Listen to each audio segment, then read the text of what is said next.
I think मैं life में कभी तुमसे नहीं मिल पाऊंगा लीला। विनीत बकवास बंद करो। कहाँ पे हो तुम? मुझे अपनी एग्जैक्ट लोकेशन बताओ। मैं सेबेस्टियन रोड पे हूँ, पुराने पोस्ट ऑफिस के पास। विनीत एक काम करो, तुम वहीं पे रुको, मैं टैक्सी लेके अभी वहीं पे तुम्हें लेने आती हूँ। हेलो लीला। हेलो विनीत, तुम ठीक हो? फोन को भी हेलो लीला। कि फोन को भी अभी कटना था।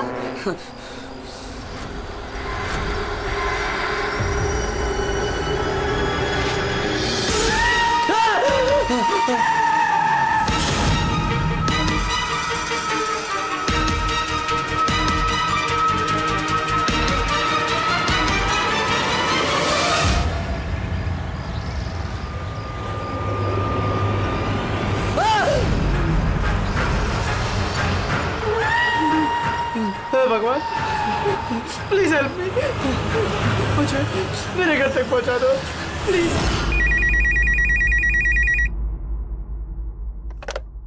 Hello, CID bureau. Hello ma'am, ma'am please मेरी मदद कीजिए। मैम मेरे पति इस वक्त बहुत बड़ी मुसीबत में है। क्या सब क्या हुआ आपके पति को? मैम उनकी जान खतरे में है, कोई उन्हें मारना चाहता है। मैम प्लीज उन्हें बचा लीजिए प्लीज। क्या वो इस वक्त आपके साथ है? नहीं मैम, मैम वो इस वक्त अपनी गाड़ी में है। वो सेबेस्टियन रोड के पास जो पुराना वाला पोस्ट ऑफिस है वहाँ पे है। अच्छा सुनिए मैम, देखिए हमारे 2 ऑफिसर्स उसी एरिया में हैं।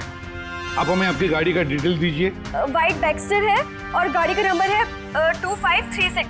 मैम आप उन्हें बचा तो लेंगे ना? आप फिक्र मत कीजिए, आपके पति को कुछ नहीं होगा। ओके पूर्वी, अभिजीत को फोन करो, उसे गाड़ी की डिटेल्स दे दो और उससे बोलो कि अर्जेंट है।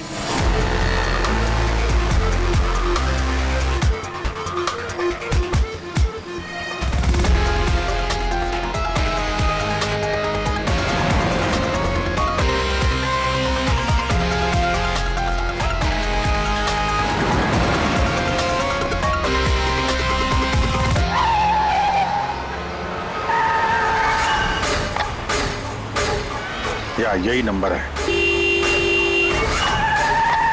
ये गाड़ी ऐसे क्यों चला रहा है? ये तो एक्सीडेंट कर देगा।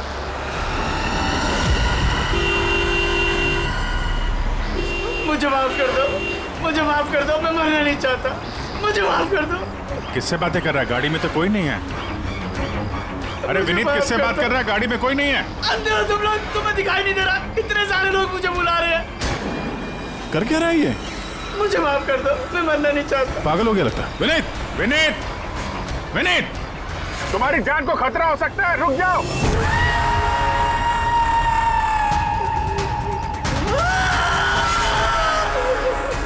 अंकल मेरे साथ खेलो ना, बहुत मजा आएगा। विनीत गाड़ी रोको, साइड में लगाओ।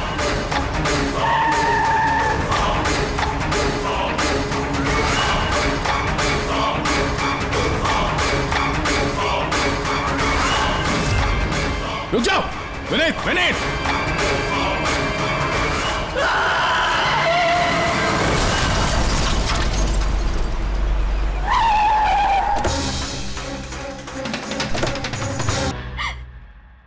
आपने तो मुझसे वादा किया था ना कि विनीत को कुछ नहीं होगा, तो फिर क्या हो गया?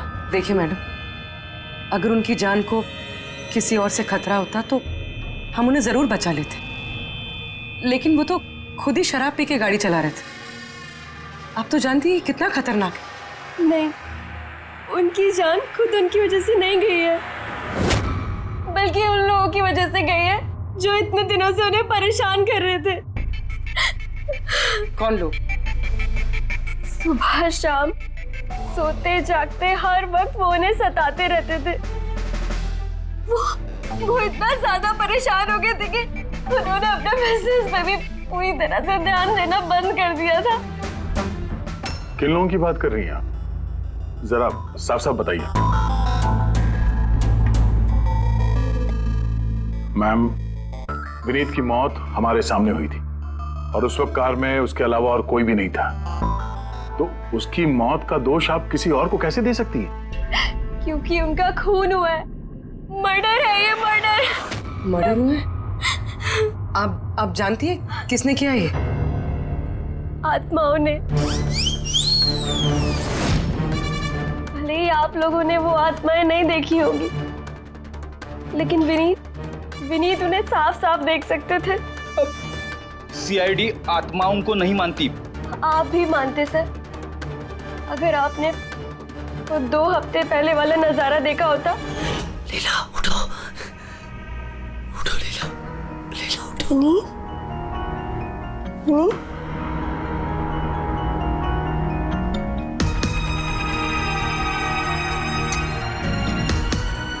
विनीत,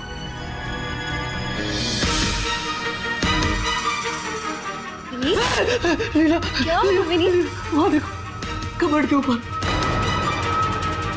क्या है वहाँ विनीत? लीला, कबर्ड के ऊपर मुझे घूर रहा है। लीला, मुझे सोने नहीं दे रहा वो। विनीत, वहाँ पे कुछ नहीं है, कुछ नहीं है वहाँ पे। तुमने ना जरूर कोई बुरा सपना देखा है। चलो आगे सो जाओ। मैंने कोई सपना नहीं देखा, और वो देखो अभी भी घूर रहा है, और तुमको दिख क्यों नहीं रहा यार? विनीत, वहाँ पे कुछ नहीं है। तुम्हारी तबीयत ठीक नहीं है विनीत, तुम आगे सो जाओ। चलो, कुछ नहीं है विनीत, मैंने ना बुरा सपना देखा इसलिए ये सब हो रहा है। सॉरी सॉरी, मुझे माफ कर दो प्लीज। 1 मिनट, ये विनीत किस चीज के लिए माफी मांग रहा था? ये तो मुझे भी नहीं पता सर। विनीत काम क्या करता था? सर, उनकी कंपनी हॉस्पिटल्स में मेडिकल इक्विपमेंट सप्लाई करती थी। आप श्योर है कि वो विनीत का खून आत्मा नहीं किया? सर, मुझे पहले तो नहीं लगता था, क्योंकि ना तो मैंने कभी कोई आत्मा देखी थी और न ही कभी मैंने उनकी आवाज सुनी थी। लेकिन बाद में मुझे विनीत की बातों पे यकीन होने लगा कि वो सच कहता था।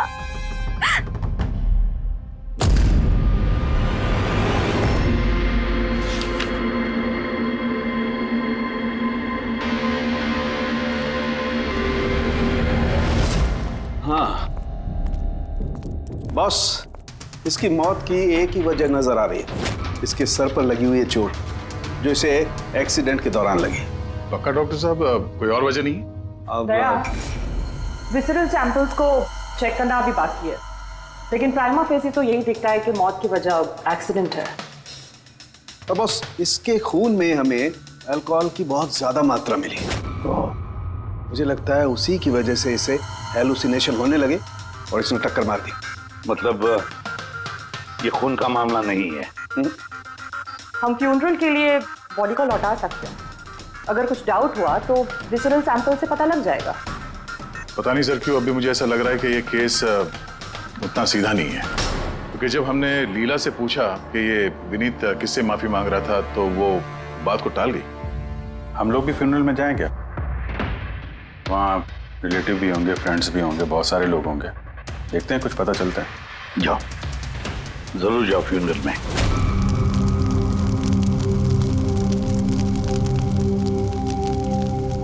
अच्छा हुआ मर गए, ऐसे गलत लोगों के साथ ऐसा ही होना चाहिए।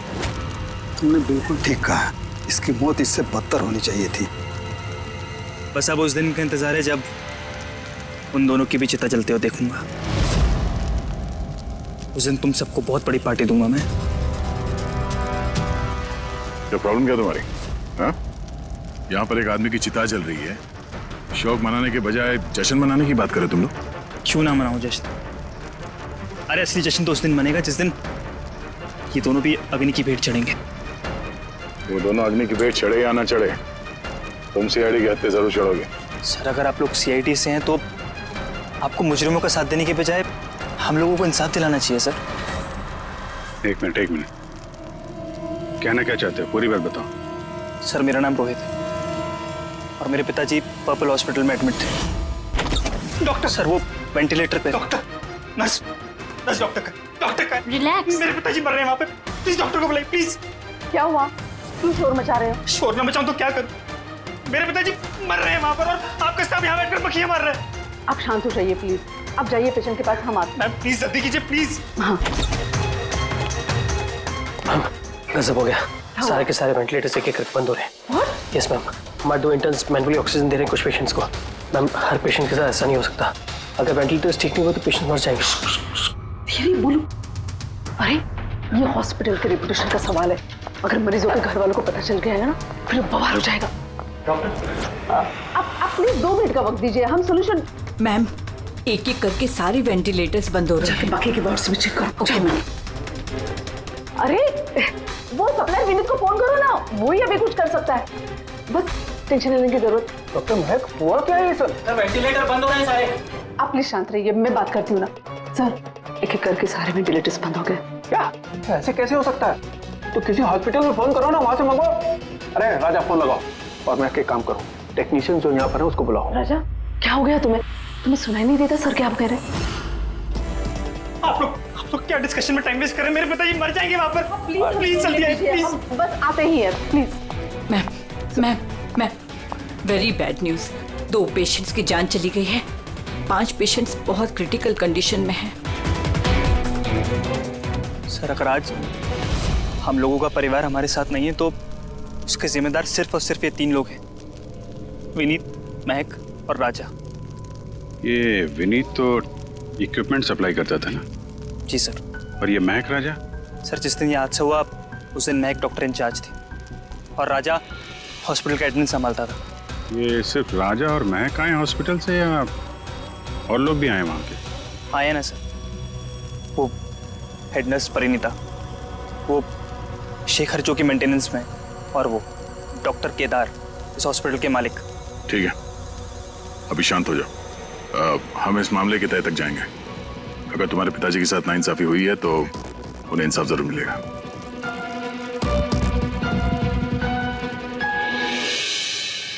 समझ में आया कि ये विनीत माफी क्यों मांग रहा था।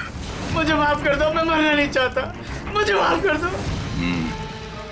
और ये भी समझ में आ रहा है कि विनीत की मौत से इतने लोग खुश क्यों हैं।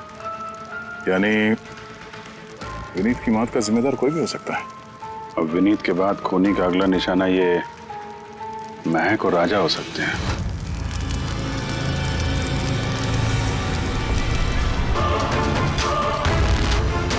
मुझे माफ कर दो।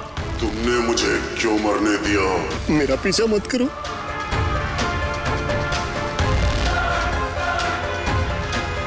ये बात किससे कर रहा है? उन्हीं काल्पनिक लोगों से जिससे विनीत बात कर रहा था। शायद तुम मुझे बचा सकती थी। क्यों मरने दिया मुझे? तुम भी मरने के लिए तैयार हो जाओ। और ये महक भी सहमी से लग रही है। छोड़ो, छोड़ो मुझे, छोड़ो मुझे, आग में मत खींचो। मेरी कोई गलती नहीं है। छोड़ो, छोड़ो, छोड़ो, छोड़ो मुझे, छोड़ो, छोड़ो, मत खींचो मुझे आग में। छोड़ो, छोड़ो। क्या कर रहे हो? इधर आओ। क्या कर रहे हो यार? हैं? मैं बस परेशान हूँ, इसमें आप लोग क्या कर सकते हैं? मुझे खुद ही निपटना होगा अपनी परेशानी से। आप इधर आओ, थोड़ा दूर हट जाओ इधर से। तो बहुत सारे लोग हैं जो विनीत की मौत की खबर सुनकर खुश हो गए हैं। हाँ सर, और अब वो महक और राजा की मौत की खबर सुनना चाहते हैं। राजा और महक, इनका बर्ताव भी कुछ नॉर्मल नहीं लग रहा था सर। काफी डरे डरे से लग रहे थे, विनीत की तरह। सर, विसरल सैंपल्स की रिपोर्ट आ गई है। ग्रेट। कोई गड़बड़ है? हाँ, एक आम इंसान का खून जितना लाल होता है, विनीत का खून उससे बहुत ज्यादा लाल था। अब समझ में आया कि विनीत को आत्माएं क्यों नजर आ रही थी। क्यों सर? पूर्वी, जब इंसान का खून जरूरत से ज्यादा लाल हो तो इसका मतलब ये होता है कि वो इंसान बहुत ज्यादा लंबे समय तक कार्बन कंपाउंड के संपर्क में रहा, और इस कार्बन कंपाउंड की वजह से ही उसे हेलुसिनेशन आते हैं, जबरदस्त किस्म के। तो मतलब किसी ने जानबूझकर विनीत को इस कार्बन कंपाउंड के संपर्क में लाया हो, जिसकी वजह से विनीत की दिमागी हालत खराब हो गई, जो उसकी मौत का कारण भी बन गई। सर, खूनी को ये कार्बन कंपाउंड मिला कहां से होगा? हमारे आसपास हर जगह कार्बन कंपाउंड फैला हुआ है। मॉडर्न जिंदगी में हम जितनी भी मशीनों का इस्तेमाल करते हैं वो सब की सब, लगभग सब की सब कार्बन कंपाउंड निकालती हैं। हाँ, कोई भी मशीनों के साथ छेड़खानी करके ऐसी साजिश कर सकता है। तो कार में बैठने के ठीक पहले विनीत ऐसे किसी केमिकल के संपर्क में आया होगा, इसकी वजह से उसे ये हेलुसिनेशन वगैरह हो रहे थे। बिल्कुल बॉस, गाड़ी के एग्जॉस्ट सिस्टम को चेक करना चाहिए, गड़बड़ वहीं हुई है।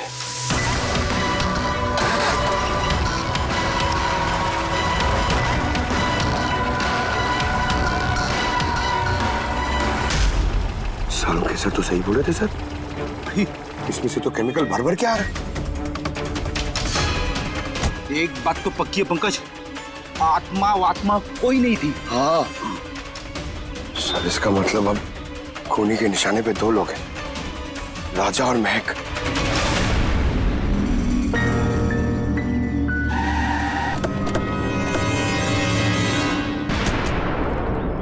फ्यूनरल में राजा का बर्ताव ठीक नहीं था, अभी भी उसकी मानसिक स्थिति ठीक नहीं है। अरे सर, दरवाजा तो खुला है। ये खूनी राजा तक पहुंच तो नहीं गया? ये क्या माहौल है? कैंडल्स,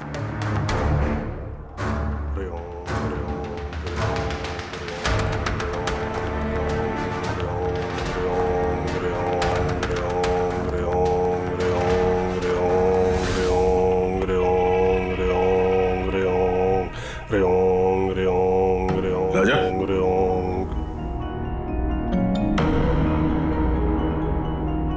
आप ठीक हो? कौन है आप लोग? सीआईडी। विनीत के अंतिम संस्कार में मिले थे हम लोग, तुम आग में कूदने वाले थे, हमने तुम्हें रोका था, भूल गए? अब आप लोगों को मुझे रोकने या बचाने की जरूरत नहीं पड़ेगी। जब तक विनीत का खूनी पकड़ा नहीं जाता तुम्हारी जान को भी खतरा है।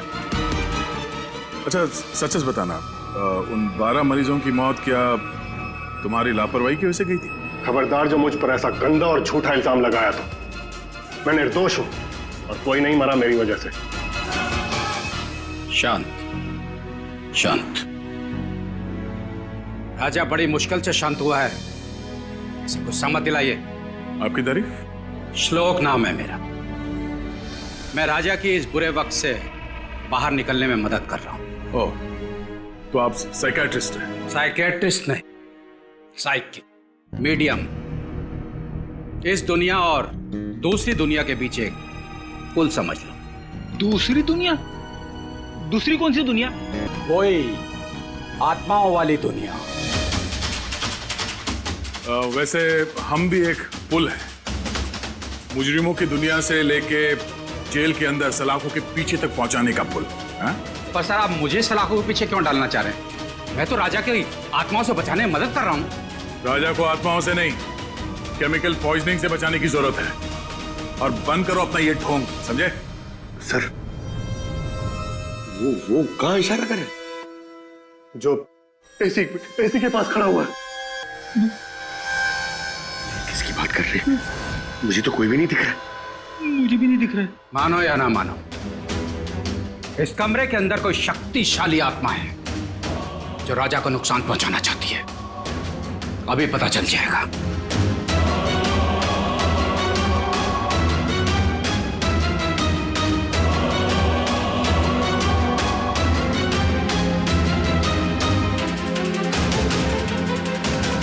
मीटर से आत्मा देखेंगे?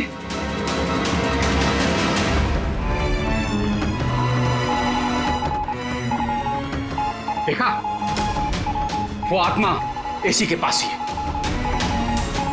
मेरी ईएमएफ मशीन झूठ नहीं बोल सकती।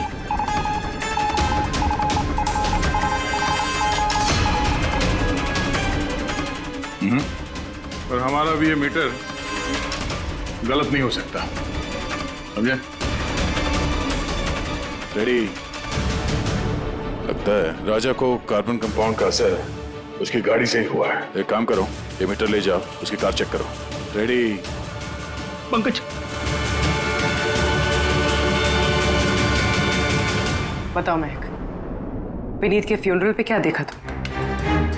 मैंने किसी को नहीं देखा, कुछ भी नहीं देखा। झूठ मत बोलो। अगर कुछ नहीं देखा तो वहां से डर के भागे क्यों? मैं झूठ नहीं बोल रही हूँ, मैंने सच में किसी को नहीं देखा।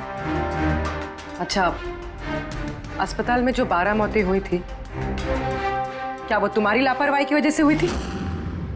मेरी लापरवाही की वजह से? देखिए, मुझसे जो कुछ बन पड़ता है मैंने सब कुछ किया। मैंने डॉक्टर केदार से भी बात की, लेकिन उन्होंने कुछ एक्शन लिया ही नहीं, तो मैं और क्या करती। अच्छा, तो फिर इसमें डॉक्टर केदार की गलती है? उनसे भी ज्यादा गलती है उस राजा की। उसे चेक कर लेना चाहिए था कि वेंटिलेटर्स ठीक से काम कर रहे हैं या नहीं, उनके वक्त रहते सर्विसिंग हो रही है या नहीं। तो फिर राजा दोषी है? राजा और विनीत दोनों। विनीत को भी हमें वेंटिलेटर सप्लाई करने से पहले देख लेना चाहिए था कि वो कहीं खराब तो नहीं है। आखिर कितनी जानें टिकी थी उस वेंटिलेटर्स पे। लगता है राजा और विनीत के लिए तुम्हारे अंदर काफी कड़वाहट है। विनीत की मौत से तो बहुत खुश होगी तुम। ये कैसी बातें कर रही है आप? बिल्कुल भी नहीं। मैं एक डॉक्टर हूँ और मेरा काम पेशेंट्स की जान बचाना है। किसी की मौत से मैं कैसे खुश हो सकती हूँ?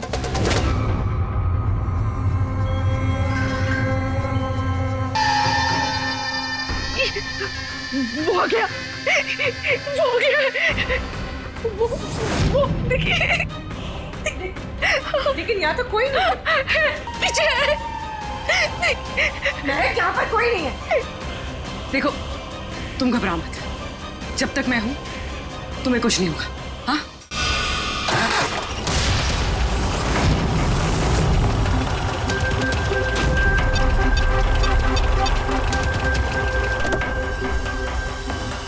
कार के एसी में तो कानून कंपाउंड नहीं है। घर के अंदर देखते, चलो।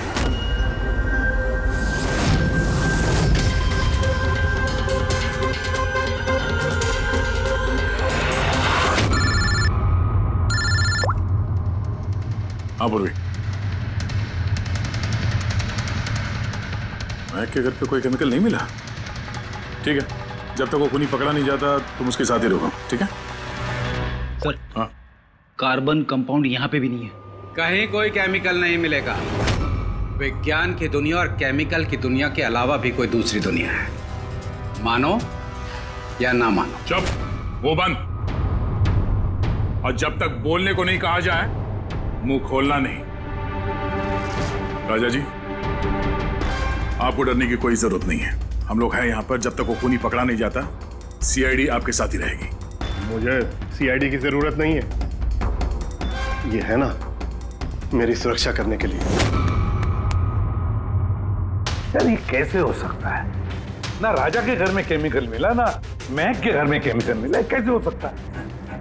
सर, हमने राजा के घर को अच्छी तरह से चेक किया, एक एक कोना देखा, गाड़ी भी चेक की, कहीं कुछ नहीं मिला। हाँ, मगर दया, अगर कोई केमिकल का इस्तेमाल ही नहीं हुआ है तो फिर राजा और महक को हेलुसिनेशन हुए कैसे? कोई तो वजह होनी चाहिए।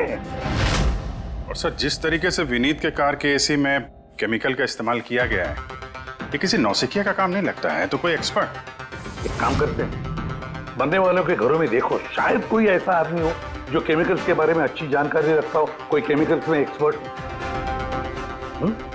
और हाँ, हॉस्पिटल के उस स्टाफ को बुलाओ। चीफ नर्स जो है ना, हेड नर्स परिणीता, फिर हेड टेक्नीशियन शेखर और मालिक केदार, तीनों को बुलाओ। सर, देखते हैं।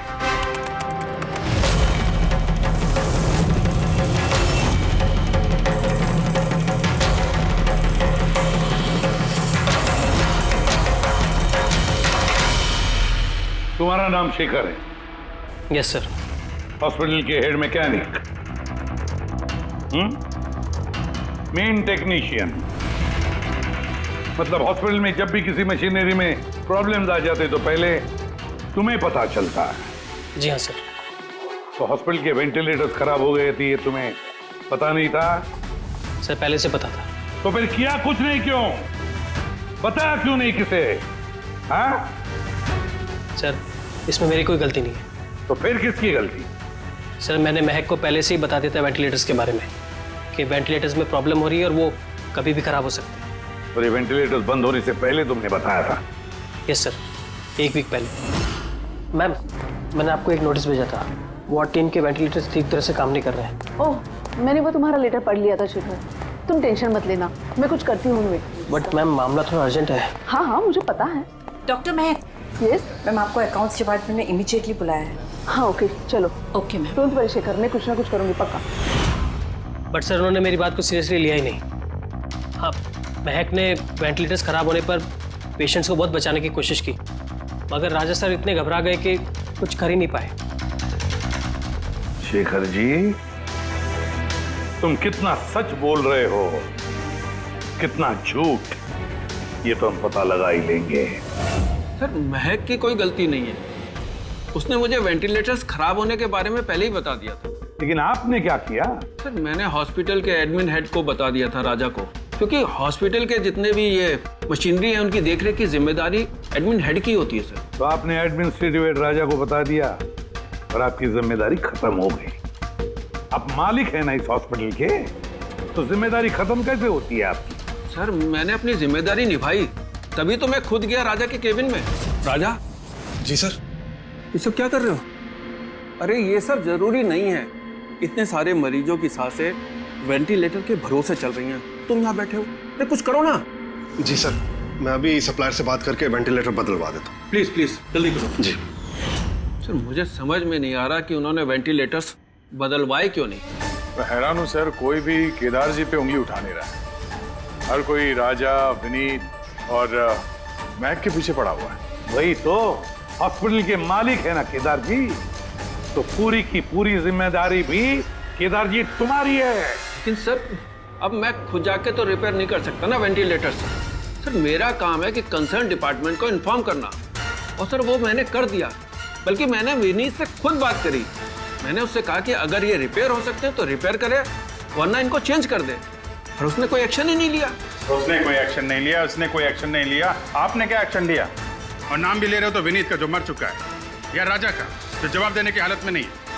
सर जो सच था वो मैंने आपको बता दिया, अब वो मानना ना मानना सर आपके हाथ में है। परिणीता। जी सर।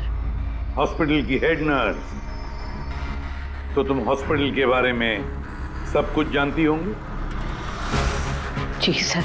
तो फिर अब सच सच बताओ, ये जो कुछ भी हुआ है किसकी लापरवाही से हुआ है? बताओ जल्दी। हाँ सर, बताती हूँ। मेरे साथ धोखाधड़ी करने की कोशिश मत करना राजा। और हाँ, अगर मशीनों में कोई फिजिकल डैमेज है वो वारंटी में नहीं आता। अगर तुमको नए वेंटिलेटर चाहिए तो पूरी कॉस्ट पे करनी होगी, समझा? मैंने तुमसे घटिया इंसान आज तक अपनी जिंदगी में नहीं देखा। अब ना तो हमारा हॉस्पिटल तुमसे कोई सामान लेगा और ना ही शहर का कोई दूसरा हॉस्पिटल। सुनो, ये धमकी किसी और को देना। जानता नहीं तुझे मैं कौन हूँ, जो करना है कर ले।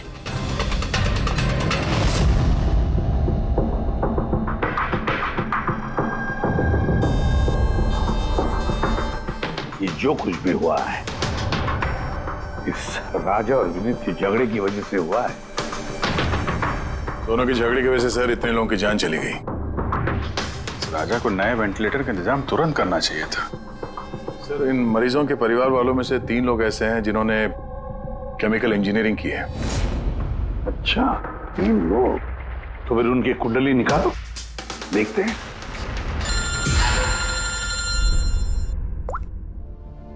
Hello ACP Pradyuman. What?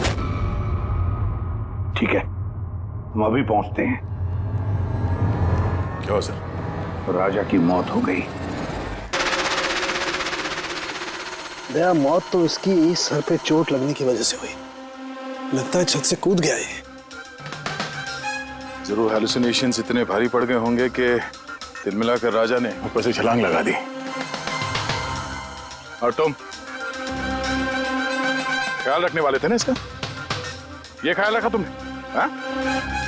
Sir राजा तो एकदम शांत तरीके से सो गया था, मुझे क्या पता था कि अचानक उठ जाएगा और खुदकुशी कर लेगा। जिस वक्त ये सब हुआ तुम कहाँ थे?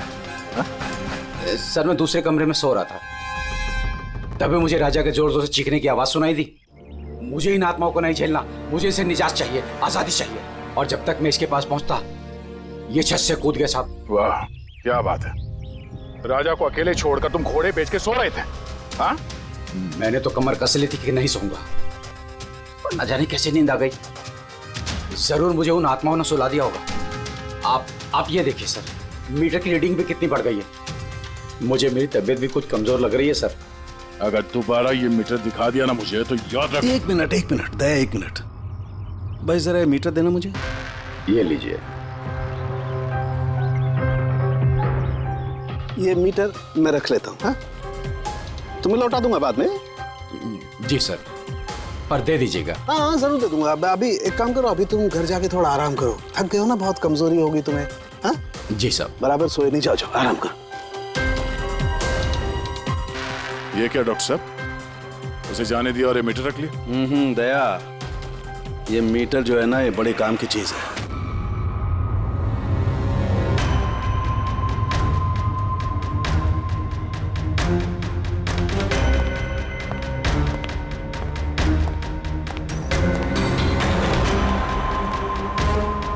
इस रूम में चेक करता हूं।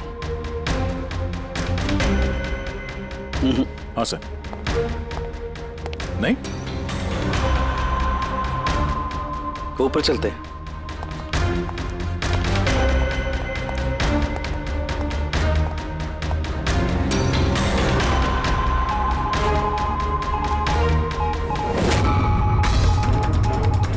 ये सालू के सर आराम से, ये नीडल तो जंगली घोड़े की तरह भाग रहा है। माय गॉड, हम यहाँ पर ऐसे नहीं खड़े रह सकते दया, हमें प्रोटेक्टिव गियर्स पहनने पड़ेंगे। Protective gears? वो किस लिए सर? अरे अपनी सुरक्षा के लिए।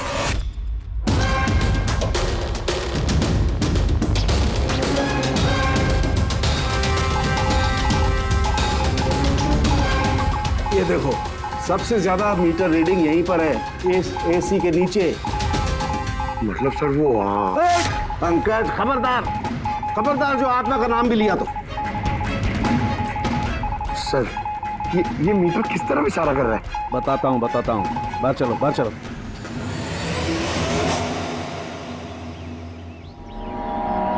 देखा दया, ये है EMF, इलेक्ट्रोमैग्नेटिक फील्ड डिटेक्ट करता है ये।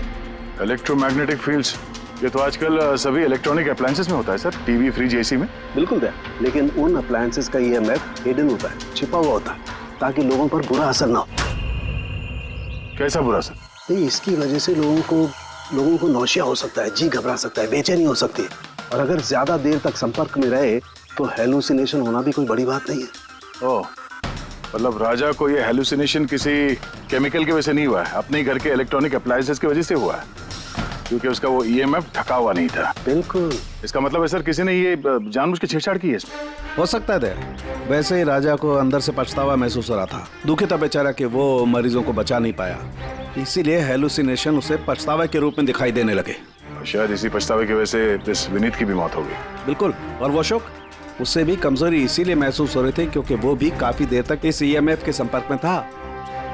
यहाँ पे वो कार्बन कंपाउंड नहीं मिला घर में। मिलेंगे कैसे दया, क्योंकि यहाँ तो EMF का इस्तेमाल हो रहा था, और सबसे ज्यादा रीडिंग मुझे बेडरूम के AC में मिली। इसका मतलब बेडरूम के AC में छेड़छाड़ हुई। फिर तो उस महक के घर में भी EMF। ओह नो, हमें तुरंत पूरी को इन्फॉर्म करना होगा।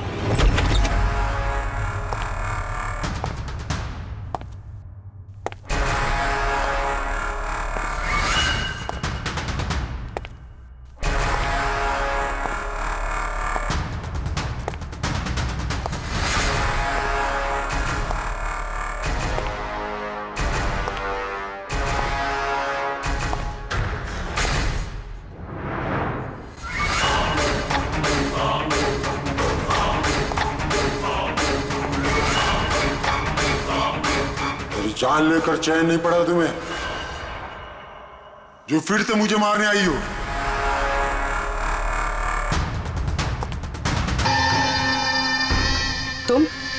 मैंने तुम्हें सेल्फ डिफेंस में मारा था, और वैसे भी तुम एक मुजरिम हो। क्या कर रही हो तुम? छोड़ो से। आदमी क्या?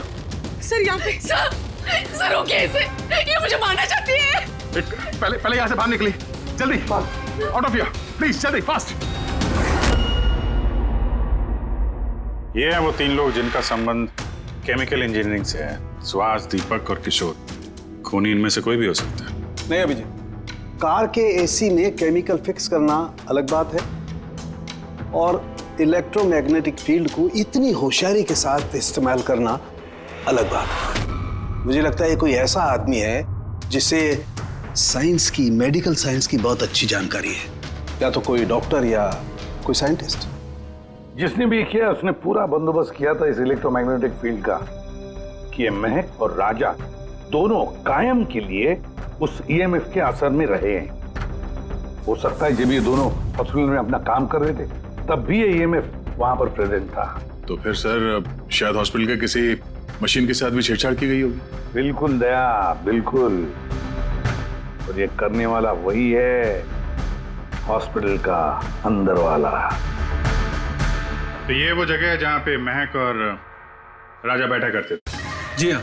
और कौन कौन आ जा सकता था इस कमरे में? सर सिर्फ स्टाफ वालों को अंदर जाने की परमिशन थी, वो भी अगर कोई काम हो तो। मतलब बाहर का कोई आदमी यहाँ नहीं आ सकता? नहीं सर, यहाँ तक कि मरीजों को भी अंदर जाने की इजाजत नहीं थी। इसका मतलब तो ये हुआ कि स्टाफ का ही कोई है, मतलब आप में से कोई एक खूनी है। ये आप कैसे कह सकते? ये हम नहीं कह रहे हैं, ये ईएमएफ मशीन कह रही है जिसने हमें सब कुछ बता दिया है। और इस ईएमएफ मशीन के हिसाब से इस एसी के साथ छेड़छाड़ की गई थी। इसका मतलब है राजा और महक को मारने की कोशिश की गई थी, मगर बेचारा राजा मारा गया। एसी के साथ छेड़छाड़? क्या कह रहे हैं आप लोग? हमें तो कुछ समझ में नहीं आ रहा। ये बात इस कमरे में मौजूद वही इंसान समझ सकता है जो खुद खूनी है। और वो आज यहाँ एक प्रोटेक्टिव गियर पहन के आया है ताकि इलेक्ट्रोमैग्नेटिक फ्रीक्वेंसी से उसे कोई नुकसान ना हो। क्यों? कौन है वो?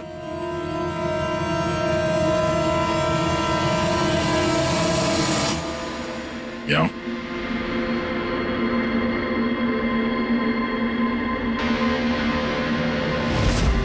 फैशन सेंस तो बहुत अच्छा है तुम्हारा शेखर। कपड़े के अंदर ये सुरक्षा कवच।